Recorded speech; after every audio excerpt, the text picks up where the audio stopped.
Hi, I'm Kevin Moen. And I'm Jason Buck, and we're K&J giving you a Palos Verdes market update. This last week, was a fairly static week. I didn't see a lot of overwhelming activity one way or the other. Overall, our single family home market stayed about the same. We added 22 new homes that came out on the market. A degree of sale activity. I went through a couple offers on some properties that had been on the market, and so we got those in escrow. So good sign of things that are happening. So out of those new listings, there's one in Malaga Cove on Elevado.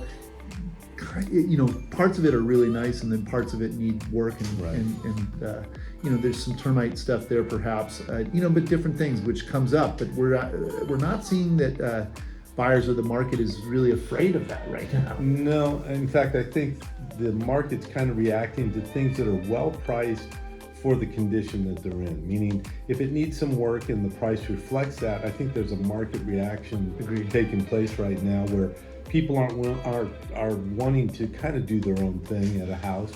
That Elevado property is a great location. That's the thing. Great curb appeal. It's got the fundamentals of being a great property as people go in and do their own thing to it. Yep. And it's livable now, so you could live in it for a while and then fix up as you so desire. Right. So that was one that kind of stood out. To me too, I from an activity standpoint, I had a property in RPV on the market on Lomo. Exceptionally nice home, but a little bit of pushback for the location being a little noisy. But that finally went into escrow, which is a sign, when I look at the market, it's under 2.5 is a very fluid market. Right. Once you get over 2.5, it's a little more sporadic. Once you get over 5, it's a little unpredictable. Totally different. And we're seeing that. There's some bigger number of properties that are reducing in price and it's not moving so much over the $5 million mark. Exactly. But in this last week, so we're doing March 6th to today, the 13th, we had 14 properties go into escrow. As Kevin mentioned, 22 active. Some of the ones that went in that were fairly interesting, 2920 Via la Selva, which had that element of being a fixer, although inside it was pretty darn nice. They did do the windows and the new roof, so that it covered parts of it, but not all of it. And it could use a kitchen remodel, but that's inside. The other one that was just spectacular and moved pretty quick at the top of that number was the 2921 Via la Selva, which was listed at basically just under 5 and went. Right. That was a pretty very unique property. Big lot. Unique properties always kind of get a lot of attention in Palos Verdes. So then if we look at what's sold here in the last week, the number's kind of down. It's only 5. Of which we talked about it every week. Elmdale was a nice buy. It went $100,000 over its ask at 1.7 to 1.875. Yeah. And two, once again, reflective of kind of the market dynamics right now. The majority of those sales were under $2 million. Right. It's just a lot of activity at the lower end of our market. I think the high end closing last week was 3.7, which and that's the Chelsea. Right. Brand new house. Yeah. Big number. Lower Lunada Bay. Right. But that other Chelsea sold also with a big. I mean, those are $1,600 square foot, and during the height of the COVID or that low interest rate time. The property's non-view Lower Lunada Bay was selling at $1,300 a foot. So, and dollar per square foot is variable based on what's inside the house, and not everyone knows, but it still gives you a good idea of the area in what those values are. But that brings us to our next point. Like, why are we not seeing more homes selling? Well, historically, the Palos Verdes Peninsula is a destination where families move here with the intent of staying here. And I just think that's part of our lack of inventory is there's not a lot of fluidity going on with people wanting to move somewhere else. People get here, they dig their roots in deep, and we have an aging population here that have decided, a lot of people in lieu of moving to a retirement community or whatever have chosen to stay here. So that puts a little restriction on our inventory availability. The other thing too is I still think there's a degree of homeowners that are locked into 2.5%, 3% interest rates. Why would you change that don't want to triple their payment to buy something else? So in the past, 10 years ago, when we would see like lateral movement, those people would move off 4,500 feet or whatever, living on one level and buy a smaller home. It feels like those smaller homes are getting ramped up. It just keeps going up for small families or whoever wants to come in, and they're bumping the price, so it makes it obsolete for someone to try and downsize, let alone assume a new property tax at a number probably that's close to the same as what they're already paying. So it's there's a lot of dynamics at play. We, once again, historically speaking, we're at a relatively low inventory level. A large percentage of that inventory is over 3.5 million.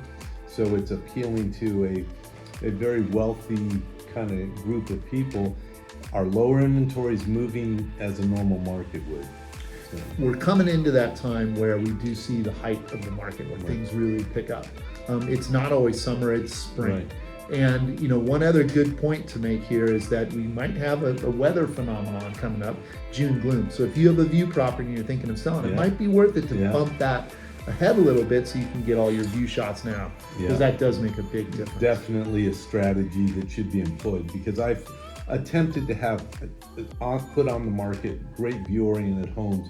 As you get into June, there's no great view. Well, it's actually May, even though they call it June gloom, and sometimes as early as April, which is right around the corner. But look, we can still do what we can to show it and talk about the view. But there's no question that when you come to some of these homes and it's a gorgeous day, boy, does it help you. For example, the house that I have in escrow in Malaga Cove, that's an example of taking advantage of a great view-oriented day. And in a few months, that won't be there. So this is above Malaga Cove there on Almar, and you got the beach right up. And this is actually pretty interesting too, because this particular property has a primary bedroom, kitchen, living room, all on the top floor. So it does work for someone that wants to try and downsize and live on one level, even though it's a 2-story home. You could walk in from the garage with minimal steps and enjoy that view. That's something to look for. I also have watched a couple, that other property on in the east side that's a fixer. It's getting traction. So people aren't afraid to do the work right now, which is kind of interesting. And then moving forward, we did get a little chat with some insurance people at our office, and they were somewhat positive. I was fairly surprised. Well, we have a very turbulent environment for insurance. A lot of people are randomly getting notices of cancellation. We are seeing, though, the ability to replace those policies a little better now. There's some brokers out there with some connections that you can actually find home insurance. And so it's not as dire as it was. It's a little more expensive than it was, but at least we're finding resources to provide home insurance, which is essential if you have a lender, and pretty essential if you just own the home free and clear. Well, it's a big topic, and everyone's kind of looking at that. And what happened was when the commissioner who sets the limits of what the insurance company could charge set it a little bit too low, that's when all those companies said, we're out of here. And so they need to readjust that. They're now kind of saying that there might be a mandatory adjustment based on the Palisades and the other fire in Altadena. So we'll see how that all shakes out. But it is exciting that we're getting a little more opportunities here to insure your home. It's a big part of it. Another thing too, if you already still have insurance, make sure that you keep your roof in good shape and that you don't miss a bill, because they do look for ways to just get you out.